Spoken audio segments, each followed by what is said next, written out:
हरे कृष्णा, राधे राधे। सभी भक्तों को सादर प्रणाम। भक्तों, आप नियमित प्रातः 6:30 बजे हमारे चैनल पर श्रीमद् भागवत महापुराण की कथाएं श्रवण करते हैं। साथ ही प्रातः 6 बजे आश्विन मास महात्म्य की कथाएं भी श्रवण करते हैं। सभी वारों की कथाएं, तिथि ज्ञान इत्यादि की जानकारी भी आपको हमारे चैनल के माध्यम से दी जाती है। भक्तों, यदि अभी तक आपने चैनल को सब्सक्राइब नहीं किया है तो अवश्य ही कर लें। साथ ही बेल आइकन भी प्रेस कर लें, जिससे आने वाले हर नए वीडियो का नोटिफिकेशन आपको समय पर मिल सके। श्रीमद् भागवत महापुराण के कल के अध्याय में वीरभद्र कृत दक्ष यज्ञ विध्वंस और दक्ष वध, ब्रह्मादि देवताओं का कैलाश जाकर श्री महादेव जी को मनाना की कथा का रसपान किया था। भक्तों, आज के इस अध्याय में दक्ष यज्ञ की पूर्ति तथा ध्रुव का वन गमन की कथा का रसपान करेंगे। तो चलिए भक्तों, वीडियो शुरू करते हैं।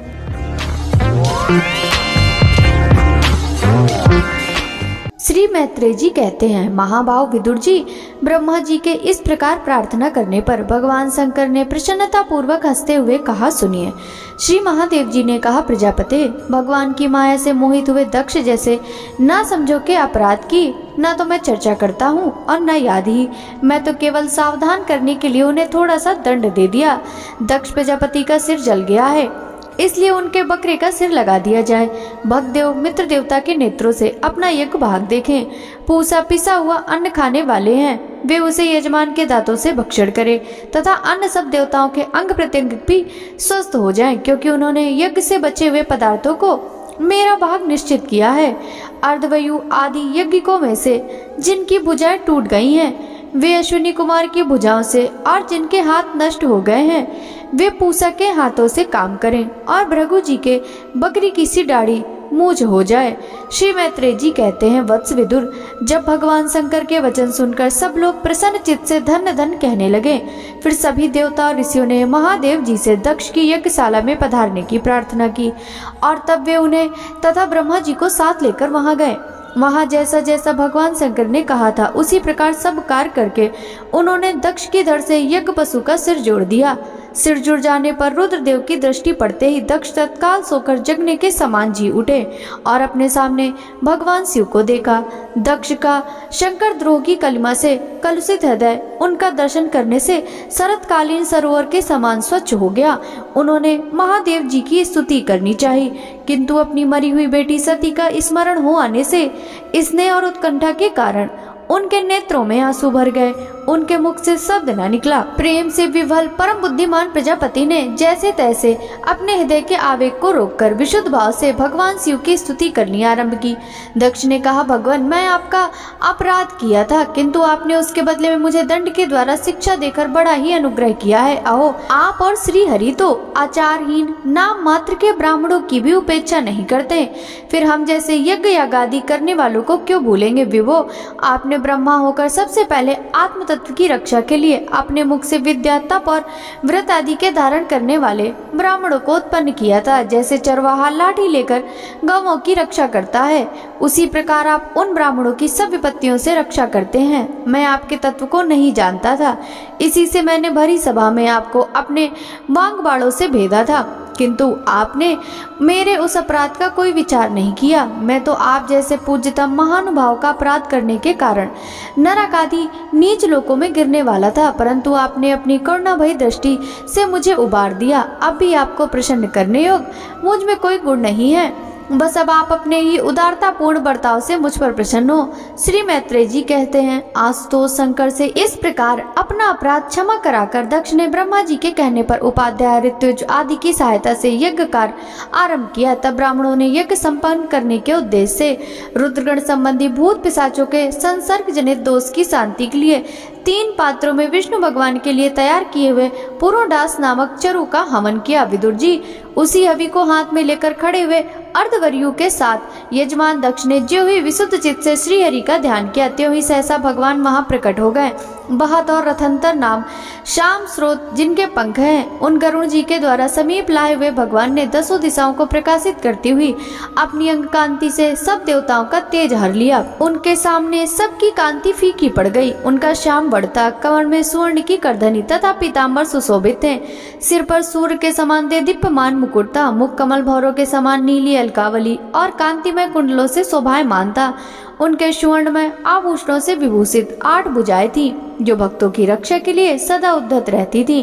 8 भुजाओं में वे शंख, पद्म, चक्र, बाण, धनुष, गदा, खड़ग और ढाल लिए हुए थे तथा इन सब आयुधों के कारण वे फूले हुए कनेर के वृक्ष के समान जान पड़ते थे। प्रभु के हृदय में श्रीवत्स का चिन्ह था और सुंदर वनमाला सुशोभित थी। वे अपने उदार हास और लीलामय कटाक्ष से सारे संसार को आनंद मग्न कर रहे थे। पार्षदगण दोनों और राजहंस के समान सफेद पंखे और चमर डुला रहे थे। भगवान के मस्तक पर चंद्रमा के समान शुभ्र छत्र शोभा दे रहा था। भगवान पधारे हैं, यह देखकर इंद्र, ब्रह्मा और महादेव जी आदि देवेश्वरों सहित समस्त देवता, गंधर्व और ऋषि आदि ने सहसा खड़े होकर उन्हें प्रणाम किया। उनके तेज से सबकी कांति फीकी पड़ गई और मस्तक पर अंजलि बांधकर भगवान के सामने खड़े हो गए। यद्यपि भगवान की महिमा तक ब्रह्मा आदि की मति भी नहीं पहुंच पाती, तो भी भक्तों पर कृपा करने के लिए दिव्य रूप से प्रकट हुई श्री हरि की वे अपनी अपनी बुद्धि के अनुसार स्तुति करने लगे। सबसे पहले प्रजापति दक्ष एक उत्तम पात्र में पूजा की सामग्री ले नंद, सुनंद आदि पार्षदों से घिरे हुए प्रजापतियों के परम गुरु भगवान यज्ञेश्वर के पास गए और अति आनंदित हो विनीत भाव से हाथ जोड़कर प्रार्थना करते हुए प्रभु के शरणापन्न हुए। दक्ष ने कहा, भगवान, अपने स्वरूप में आप बुद्धि की जागृत आदि संपूर्ण अवस्थाओं से रहित, शुद्ध, चिन्मय, भेद रहित, इतयो निर्भर है। आप माया का तिरस्कार करके स्वतंत्र रूप से विराजमान है। तथापि जब माया से जीव भाव को स्वीकार कर उसी माया में स्थित हो जाते हैं, तब अज्ञानी से दिखने लगते हैं। ऋतुजु ने कहा, उपाधि रहित प्रभु, भगवान रुद्र के प्रधान अनुचर नंदीश्वर के शाप के कारण हमारी बुद्धि केवल कर्म कांड में ही फंसी हुई है। इत्यो हम आपके तत्व को नहीं जानते, जिसके लिए इस कर्म का यही देवता है, ऐसी व्यवस्था की गई है। उस धर्म प्रवृत्ति के प्रयोजक वेद त्रयी से प्रतिपादित यज्ञ को हम ही आपका स्वरूप समझते हैं। सदस्यों ने कहा, जीवों को आश्रय देने वाले प्रभु, जो अनेक प्रकार के क्लेशों के कारण अत्यंत दुर्गम है, जिसमें काल रूप भयंकर सर्प ताक में बैठा हुआ है, द्वंद्व रूप अनेकों गड़े हैं, दुर्जन रूप जंगली जीवों का भय है तथा शोक रूप दावानल धधक रहा है। ऐसे विश्राम स्थल से रहित संसार मार्ग में जो अज्ञानी जीव कामनाओं से पीड़ित होकर विषय रूप मृग तृष्णा जल के लिए ही देह का भारी बोझ सिर पर लिए जा रहा है, वे भला आपके चरण कमलों की शरण में कब आने लगे। रुद्र ने कहा, वरदायक प्रभु, आपके उत्तम चरण इस संसार में सकाम पुरुषों को संपूर्ण पुरुषार्थों की प्राप्ति कराने वाले हैं और जिन्हें किसी भी वस्तु की कामना नहीं है, वे निष्काम मुनिजन भी उनका आदर पूर्वक पूजन करते हैं। उनमें चित्त लगा रहने के कारण यदि अज्ञानी लोग मुझे आचरण भ्रष्ट कहते हैं तो कहें, आपके परम अनुग्रह से मैं उनके कहने सुनने का विचार नहीं करता। भृगु जी ने कहा, आपकी गहन माया से आत्मज्ञान लुप्त हो जाने के कारण जो अज्ञान निद्रा में सोए हैं, वे ब्रह्मादि देहधारी आत्मज्ञान में उपयोगी आपके तत्व को अभी तक नहीं जान सके। ऐसा होने पर भी आप अपने शरणागत भक्तों के आत्मा और सुहृद हैं, अतः आप मुझ पर प्रसन्न होइए। ब्रह्मा जी ने कहा, प्रभु, पृथक पृथक पदार्थों को जानने वाली इंद्रियों के द्वारा पुरुष सब कुछ देखता है, वह आपका स्वरूप नहीं है, क्योंकि आप ज्ञान, शब्द आदि विषय और श्रोत आदि इंद्रियों के अधिष्ठान हैं। ये सब आप में अध्यस्त हैं, इसलिए आप इस मायामय प्रपंच से सर्वथा अलग हैं। इंद्र ने कहा, अच्युत, आपका यह जगत को प्रकाशित करने वाला रूप देवद्रोहियों को संसार करने वाली 8 भुजाओं से सुशोभित है, जिसमें आप सदा ही नाना प्रकार के आयुध धारण किए रहते हैं। यह रूप हमारे मन और नेत्रों को परम आनंद देने वाला है। यज्ञिकों की पत्नी ने कहा, भगवान, ब्रह्मा जी ने आपके पूजन के लिए ही इस यज्ञ की रचना की थी, परंतु दक्ष पर कुपित होने के कारण इसे भगवान पशुपति ने अब नष्ट कर दिया। यज्ञ मूर्ति शमशान भूमि के समान उत्सवहीन हमारे उस यज्ञ को आप नील कमल किसी कांति वाले अपने नेत्रों से निराहार कर पवित्र कीजिए। ऋषियों ने कहा, भगवान, आपकी लीला बड़ी ही अनोखी है, क्योंकि आप कर्म करते हुए उनमें निर्लेप रहते हैं। दूसरे लोग वैभव की भूख से जिन लक्ष्मी जी की उपासना करते हैं, वे स्वयं आपकी सेवा में लगी रहती हैं, तो भी आप उनका मान नहीं करते, उनसे निष्प्राह रहते हैं। सिद्धों ने कहा, प्रभु, यह हमारा मन रूप हाथी नाना प्रकार के क्लेश रूप दावानल से दग्ध एवं अत्यंत त्रसित होकर आपकी कथा रूप विशुद्ध अमृतमय सरिता में घुसकर गोते लगाए बैठा है। वहाँ ब्रह्मानंद में लीन सा हो जाने के कारण उसे ना तो संसार रूप दावानल का ही स्मरण है और ना वह उस नदी से बाहर ही निकलता है। यज्ञमान पत्नी ने कहा, सर्वसमर्थ परमेश्वर आपका स्वागत है, मैं आपको नमस्कार करती हूँ। आप लक्ष्मी जी के सहित हमारी रक्षा कीजिए। यज्ञेश्वर, जिस प्रकार सिर के बिना मनुष्य का धड़ अच्छा नहीं लगता, उसी प्रकार अन्न अंगों से पूर्ण होने पर भी आपके बिना यज्ञ की शोभा नहीं होती। लोकपालों ने कहा, अनंत परमात्मन, आप समस्त अंतःकरण के साक्षी हैं। यह सारा जगत आपके ही द्वारा देखा जाता है, तो क्या माइक पदार्थों को ग्रहण करने वाली हमारी इन नेत्र आदि इंद्रियों से आप कभी प्रत्यक्ष हो सके? वस्तुतः आप ही पंचभूतों से पृथक, फिर भी पांच भौतिक शरीरों के साथ जो आपका संबंध प्रतीत होता है, यह आपकी माया ही है। योगेश्वरों ने कहा, प्रभु, जो पुरुष संपूर्ण विश्व के आत्मा आप में और आप में कोई भेद नहीं देखता, उससे अधिक प्यारा आपको कोई नहीं है। तथापि भक्तवत्सल, जो लोग आप में स्वामी भाव रखकर अनन्य भक्ति से आपकी सेवा करते हैं, उन पर भी आप कृपा कीजिए। जीवों के अदृष्टवश जिसके सत्वादि गुणों में बड़ी विभिन्नता आ जाती है, उस अपनी माया के द्वारा जगत की उत्पत्ति, स्थिति और प्रलय के ब्रह्मादि विभिन्न रूप धारण करके आप भेद बुद्धि पैदा कर देते हैं, किंतु अपनी स्वरूप स्थिति से आप उस भेद ज्ञान और उसके कारण सत्वादि गुणों से सर्वथा दूर हैं। ऐसे आपको हमारा नमस्कार है। ब्रह्म स्वरूप वेद ने कहा, आप ही धर्म आदि की उत्पत्ति के लिए शुद्ध सत्व को स्वीकार करते हैं, साथ ही आप ही निर्गुण हैं। एतयो आपका तत्व ना तो मैं जानता हूँ और ना ब्रह्मादि कोई और ही जानते हैं, आपको नमस्कार है। अग्निदेव ने कहा, भगवान, आपके ही तेज से प्रज्वलित होकर मैं श्रेष्ठ यज्ञों में देवताओं के पास घृत मिश्रित हवि पहुंचाता हूँ। आप साक्षात यज्ञ पुरुष एवं यज्ञ की रक्षा करने वाले हैं। अग्निहोत्र, दर्श, पौर्णमास, चातुर्मास और पशु सोम, ये 5 प्रकार के यज्ञ आपके ही स्वरूप हैं तथा आश्रय व अष्टोषोदश, यजे, ये यजामहे और वषड, इन 5 प्रकार के यजुर मंत्रों से आपका ही पूजन होता है। मैं आपको प्रणाम करता हूँ। देवताओं ने कहा, देव, आप आदि पुरुष हैं। पूर्व कल्प का अंत होने पर अपने कार्य रूप इस प्रपंच को उदर में लीन कर आपने ही प्रलयकालीन जल के भीतर शेष नाग की उत्तम सैया पर शयन किया था। आपके आध्यात्मिक स्वरूप का जनलोक दिवासी सिद्धगढ़ भी अपने हृदय में चिंतन करते हैं। अहो, वही आप आज हमारे नेत्रों के विषय में होकर अपने भक्तों की रक्षा कर रहे हैं।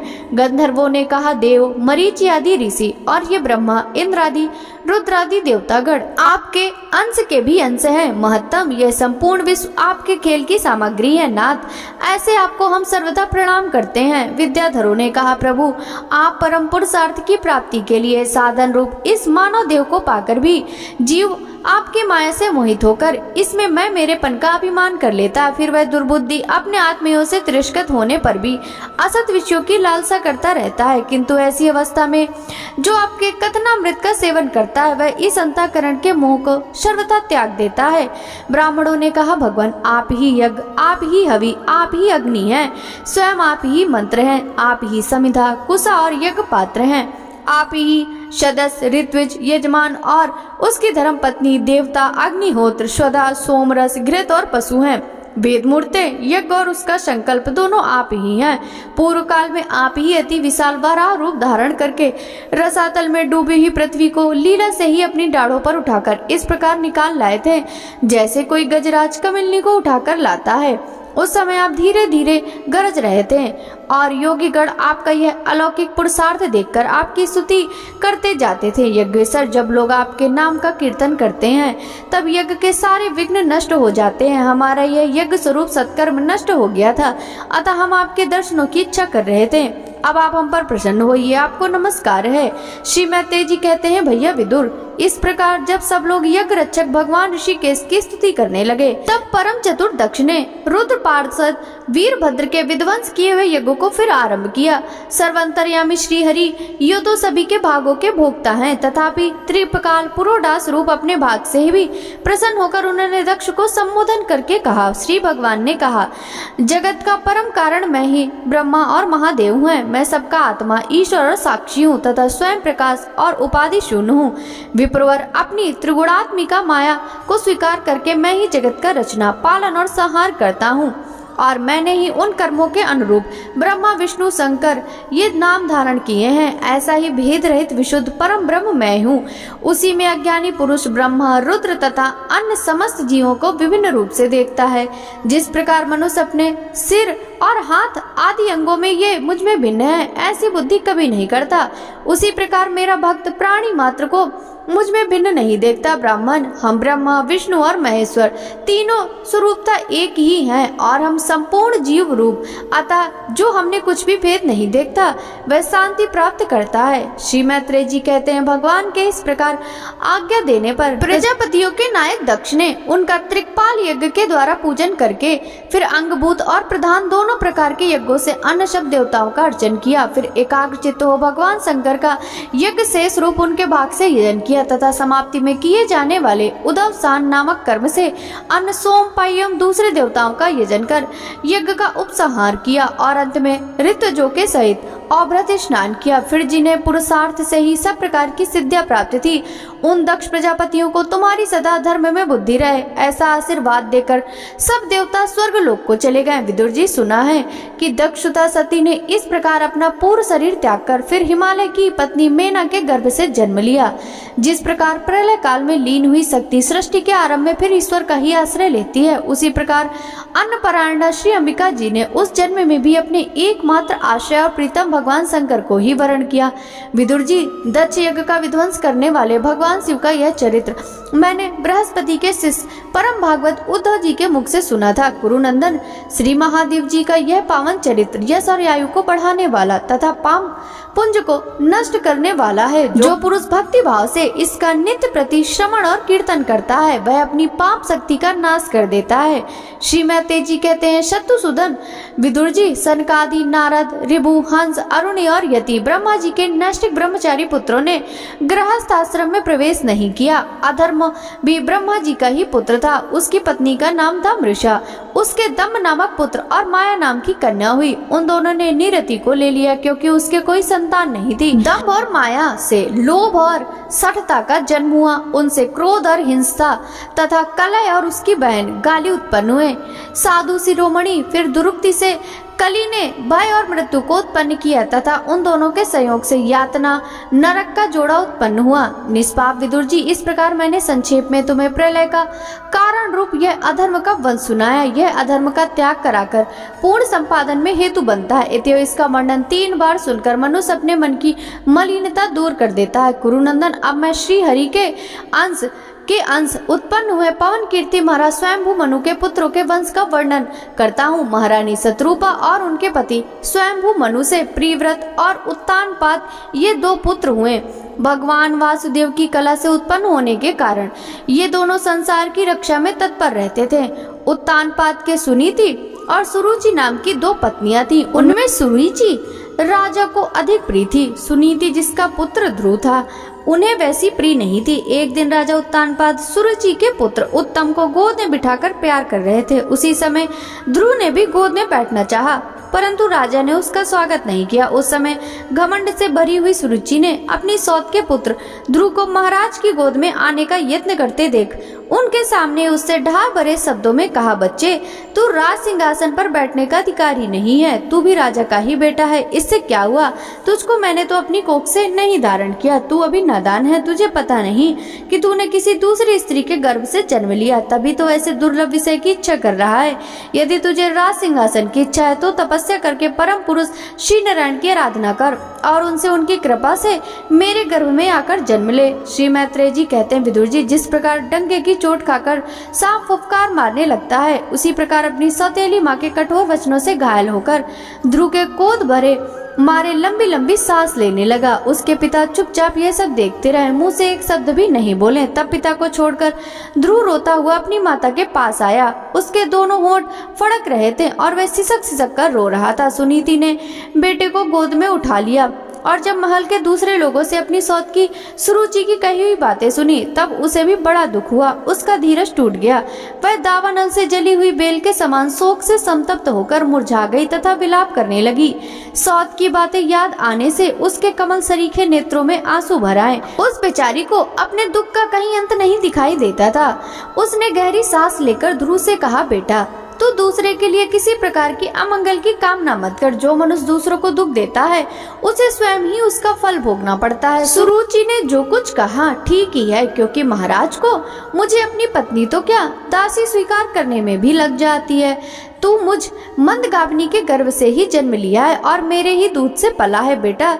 सुरुचि ने तेरी सौतेली माँ होने पर भी बात बिल्कुल ठीक कही है। यदि राजकुमार उत्तम के समान राज सिंहासन पर बैठना चाहता है तो द्वेषबाज छोड़कर उसी का पालन कर। बस श्री अधोधज भगवान के चरण कमलों की आराधना में लग जा। संसार का पालन करने के लिए शतगुण को अंगीकार करने वाले उन श्री हरि की चरणों की आराधना करने से मेरे परदादा श्री ब्रह्मा जी को वह सर्वश्रेष्ठ पद प्राप्त हुआ, जो मन और प्राणों को जीतने वाले मुनियों के द्वारा भी वंदनीय है। इस प्रकार तेरे दादा स्वयंभू मनु ने भी बड़ी बड़ी दक्षिणा वाले यज्ञों के द्वारा अनन्य भाव से उन्हीं भगवान की आराधना की थी, तभी उन्हें दूसरों के लिए अति दुर्लभ लौकिक अलौकिक तथा मोक्ष सुख की प्राप्ति हुई। बेटा तू भी उन भक्तवत्सल श्री भगवान का ही आश्रय ले। जन्म मृत्यु के चक्र से छूटने की इच्छा करने वाले मुमुक्षु लोग निरंतर उन्हीं के चरण कमलों के मार्ग की खोज किया करते हैं। तू स्वधर्म पालन में पवित्र हुए अपने चित्र में श्री पुरुषोत्तम भगवान को बैठा ले तथा अन्य सबका चिंतन छोड़कर केवल उन्हीं का भजन कर। बेटा उन कमलदल लोचन श्री हरि को छोड़कर मुझे तो तेरे दुख का दूर करने वाला कोई दिखाई नहीं देता। देख, जिन्हें प्रसन्न करने के लिए ब्रह्मा आदि सब अन्य देवता ढूंढते रहते हैं, ये लक्ष्मी जी भी दीपक की भांति हाथ में कमल लिए निरंतर उन्हीं श्री हरि की खोज किया करती हैं। श्री मैत्रेय जी कहते हैं, माता सुनीति ने जो वचन कहे वे अभिष्ट वस्तु की प्राप्ति का मार्ग दिखलाने वाले थे, अतः उन्हें सुनकर ध्रुव ने बुद्धि द्वारा अपने चित्त का समाधान किया। इसके बाद वे पिता के नगर से निकल पड़े। यह सब समाचार सुनकर और ध्रुव क्या करना चाहते थे, इस बात को जानकर नारद जी वहाँ है। उन्होंने ध्रुव के मस्तक पर अपना पाप नाशक कर कमल फेरते हुए मन ही मन विस्मित होकर कहा, ओ क्षत्रियों का कैसा अद्भुत तेज है, वे थोड़ा सा भी मान भंग नहीं सह सकते। देखो अभी तो यह नन्हा सा बच्चा है, तो भी इसके हृदय में सौतेली माँ के कटु वचन घर कर गए हैं। तत्पश्चात नारद जी ने ध्रुव से कहा, बेटा अभी तो तू बच्चा है, खेल कूद में ही मस्त रहता है।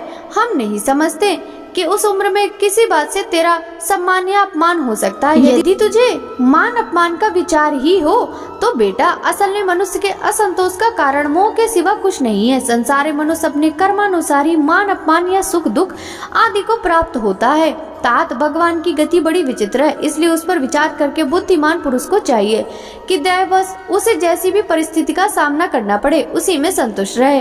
अब माता के उपदेश से तू योग साधन द्वारा जिन भगवान की कृपा प्राप्त करने चला, मेरे विचार से साधारण पुरुषों के लिए उन्हें प्रसन्न करना बहुत ही कठिन है। योगी लोग अनेकों जन्मों तक अनासक्त रहकर समाधियों के द्वारा बड़ी बड़ी कठोर साधनाएं करते रहते हैं, परंतु भगवान के मार्ग का पता नहीं पाते। इसलिए तू यह व्यर्थ का हाथ छोड़ दे और घर लौट जा। बड़ा होने पर जब परमार्थ साधन का समय आए तब उसके लिए प्रयत्न कर लेना। विधाता के विधान के अनुसार सुख दुख जो भी प्राप्त हो उसी में चित्त को संतुष्ट रखना चाहिए। योग करने वाला पुरुष मोहमय संसार से पार हो जाता है। मनुष्य को चाहिए कि अपने से अधिक गुणवान को देखकर प्रसन्न हो, जो कम गुण वाला हो उस पर दया करे और जो अपने समान गुण वाला हो उससे मित्रता का भाव रखे। योग करने से उसे दुख कभी नहीं दबा सकते। ध्रुव ने कहा, भगवान सुख दुख से जिनका चित्त चंचल हो जाता है उन लोगों के लिए आपने कृपा करके शांति का यह बहुत अच्छा उपाय बताया, परंतु मुझ जैसे अज्ञानियों की दृष्टि यहाँ तक नहीं पहुँच पाती। इसके सिवा मुझे घोर क्षत्रिय स्वभाव प्राप्त हुआ, एवं मुझे विनय का प्राय अभाव है। सुरुचि ने अपने कटु वचन रूपी बाणों से मेरे हृदय को विदीर्ण कर डाला, इसलिए उसमें आपका यह उपदेश नहीं ठहर पाता। ब्राह्मण, मैं उस पद पर अधिकार करना चाहता हूँ जो त्रिलोकी में सबसे श्रेष्ठ है, जिस पर मेरे बाप दादे और दूसरे कोई भी आरूढ़ नहीं हो सके। आप मुझे उसी की प्राप्ति का कोई अच्छा सा मार्ग बतलाइए। आप भगवान ब्रह्मा जी के पुत्र हैं और संसार के कल्याण के लिए ही वीणा बजाते हुए शूर की भांति त्रिलोकी में विचरा करते हैं। श्री मैत्रेय जी कहते हैं, ध्रुव की बात सुनकर भगवान नारद जी बड़े प्रसन्न हुए और इस प्रकार सदुपदेश देने लगे। श्री नारद जी ने कहा, बेटा तेरी माता सुनीति ने तुझे जो कुछ बताया वह तेरे लिए परम कल्याण का मार्ग है। भगवान वासुदेव ही वह उपाय है, इसलिए तू चित्त लगाकर उन्हीं का भजन कर। जिस पुरुष को अपने लिए धर्म अर्थ काम और मोक्ष रूप पुरुषार्थ की अभिलाषा हो उसके लिए उनकी प्राप्ति का उपाय एकमात्र श्री हरि के चरणों का सेवन ही है। बेटा तेरा कल्याण होगा। अब तू श्री यमुना जी के तटवर्ती परम पवित्र मधुवन को जा, वहाँ श्री हरि का नित्य निवास है। वहाँ श्री कालिंदी जी के निर्मल जल में तीनों समय स्नान करके नित्य कर्म से निवृत्त हो। यथाविधि आसन बिछाकर स्थिर भाव से बैठना। फिर रेचक, पूरक और कुंभक 3 प्रकार के प्राणायाम से धीरे धीरे प्राण, मन और इंद्रिय के दोषों को दूर कर धैर्य मुक्त मन से परम गुरु श्री भगवान का इस प्रकार ध्यान करना। भगवान के नेत्र और मुख निरंतर प्रसन्न रहते हैं। उन्हें देखने से ऐसा मालूम होता है कि प्रसन्न पूर्वक भक्त को वर देने के लिए उद्यत हैं। उनकी नासिका, भौहें और कपोल बड़े से ही सुहावने लगते हैं। वे सभी देवताओं में परम सुंदर हैं। उनकी तरुण अवस्था है। सभी अंग बड़े सुडोल हैं। लाल लाल होंठ और रत्नारे नेत्र हैं। वे प्रणत जनों को आश्रय देने वाले, अपार सुखदायक, शरणागत वत्सल और दया के समुद्र हैं। उनके वक्षा स्थल में श्री वत्स का चिन्ह है। उनका शरीर सजल जलधर के समान श्याम वर्ण है। वे ही परम पुरुष श्याम सुंदर गले में वनमाला धारण किए हुए हैं। उनकी 4 भुजा में शंख, चक्र, गदा एवं पद्म सुशोभित है। उनके अंग प्रत्यंग किरीट, कुंडल, केयूर और कंकणादि आभूषणों से विभूषित है। गला कौस्तुभ मणि की शोभा से बढ़ रहा है तथा शरीर में रेशमी पीताम्बर है। उनके कटी प्रदेश में कांचन की करधनी और चरणों में स्वर्ण में नुपुर सुशोभित है। भगवान का स्वरूप बड़ा ही दर्शनीय, शांत तथा मन और नैनों को आनंदित करने वाला है। जो लोग प्रभु का मानस पूजन करते हैं उनके अंतःकरण में वे हृदय कमल की कर्णिकार अपने नख मंडित मनोहर पदार बिंदु को स्थापित करके विराजते हैं। इस प्रकार धारणा करते करते जब चित्त स्थिर और एकाग्र हो जाए तब उन वरदायक प्रभु का मन ही मन इस प्रकार ध्यान करें कि वे मेरी ओर अनुराग भरी दृष्टि से निहारते हुए मंद मंद मुस्कुरा रहे हैं। भगवान की मंगलमय मूर्ति का इस प्रकार निरंतर ध्यान करने से मन शीघ्र ही परमानंद में डूबकर तल्लीन हो जाता है और फिर वहां से लौटता नहीं। राजकुमार, इस ध्यान के साथ जिस परम गुह मंत्र का जाप करना चाहिए वह भी बतलाता हूँ, सुन। इसका 7 रात जप करने से मनुष्य आकाश में विचरने वाले सिद्धों का दर्शन कर सकता है। वह मंत्र है ओम नमो भगवते वासुदेवाय। किस देश और किस काल में कौन वस्तु उपयोगी है, इसका विचार करके बुद्धिमान पुरुष को इस मंत्र के द्वारा तरह तरह की सामग्रियों से भगवान की द्रव्यमयी पूजा करनी चाहिए। प्रभु का पूजन विशुद्ध जल, पुष्पांजलि, जंगली मूल और फलादि पूजन में विहित दुर्वादि अंकुर, वन में ही प्राप्त होने वाले वलकल वस्त्र और उनकी प्रेसी तुलसी से करना चाहिए। यदि शिला आदि की मूर्ति मिल सके तो उसमें, नहीं तो पृथ्वी या जल आदि में भगवान की पूजा करे। सर्वदा संयत चित्त, मननशील, शांत और मौन रहे तथा जंगली फल मूल आदि का परिमित आहार करें। इसके सिवा पुण्य कीर्ति श्री हरि अपनी अनिवर्चनीय माया के द्वारा ही अपनी इच्छा से अवतार लेकर जो जो मनोहर चरित्र करने वाले हैं उनका मन ही मन चिंतन करते रहें। प्रभु की पूजा के लिए जिन जिन उपचारों का विधान किया गया है उन्हें मंत्र मूर्ति श्री हरि को 12 अक्षर मंत्र के द्वारा ही अर्पण करें। इस प्रकार जब हृदय स्थित हरि का मन, वाणी और शरीर से भक्ति पूर्वक पूजन किया जाता है तब वे निश्चल भाव से भली भांति भजन करने वाले अपने भक्तों को भाव बढ़ा देते हैं और उन्हें उनकी इच्छा के अनुसार धर्म, अर्थ, काम अथवा मोक्ष रूप कल्याण प्रदान करते हैं। यदि उपासक को इंद्रिय संबंधी भोगों से वैराग्य हो गया हो तो वह मोक्ष प्राप्ति के लिए अत्यंत भक्ति पूर्वक अविच्छिन्न भाव से भगवान का भजन करे। श्री नारद जी ने कहा, इस प्रकार उपदेश पाकर राजकुमार ध्रुव ने परिक्रमा करके उन्हें प्रणाम किया। तदंतर उन्होंने भगवान के चरण चिन्हों से अंकित परम पवित्र मधुवन की यात्रा की। ध्रुव के तपोवन की ओर चले जाने पर नारद जी महाराज उत्तानपाद के महल में पहुंचे। राजा ने उनकी यथायुक्त उपचारों से पूजा की। तब उन्होंने आराम से आसन पर बैठाकर राजा से पूछा। श्री नारद जी ने कहा, राजन, तुम्हारा मुख सूखा हुआ है, तुम बड़ी देर से किस सोच में पड़े हो? तुम्हारे धर्म अर्थ और काम में किसी चीज की कमी तो नहीं आ गई? राजा ने कहा, ब्राह्मण, मैं बड़ा ही निर्दय हूँ। हाय, मैंने अपने 5 वर्ष के नन्हे से बच्चे को उसकी माता के साथ घर से निकाल दिया। मुनिवर, वह बड़ा ही बुद्धिमान था। उसका कमल सा मुख भूख से कुमला गया होगा। वह थककर कहीं रास्ते में पड़ गया होगा। ब्राह्मण, उस असहाय बच्चे को वन में कहीं भेड़िए ना खा जाए। ओह, मैं कैसा स्त्री का गुलाम हूँ। मेरी कुटिलता तो देखिए। वह बालक प्रेमवश मेरी गोद में चढ़ना चाहता था किंतु मुझ दुष्ट ने उसका तनिक सभी आदर नहीं किया। श्री नारद जी ने कहा, राजन, तुम अपने बालक की चिंता मत करो। उसके रक्षक भगवान हैं। तुम्हें उसके प्रभाव का पता नहीं। उसका यह सारे जगत में फैल रहा है।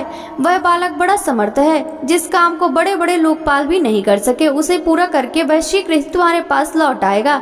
उसके कारण तुम्हारा यश और भी बहुत बढ़ जाएगा। श्री मैत्रेय जी कहते हैं, देवर्षि नारद जी की बात सुनकर महाराज उत्तानपाद राजपाट की ओर से उदासीन होकर निरंतर पुत्र की चिंता में ही रहने लगे। इधर ध्रुव जी मधुवन में पहुंचकर यमुना जी में स्नान किया और उस रात पवित्रता पूर्वक उपवास करके श्री नारद जी के उपदेशानुसार एकाग्र चित्त से परम पुरुष श्री नारायण की उपासना आरंभ कर दी। उन्होंने 3 रात्रि के अंतर से शरीर निर्वाह के लिए केवल कैथ और बेर के फल खाकर श्री हरि की उपासना करते हुए 1 मास व्यतीत कर दिया। दूसरे महीने में उन्होंने 6 दिन के पीछे सूखे घास और पत्ते खाकर भगवान का भजन किया।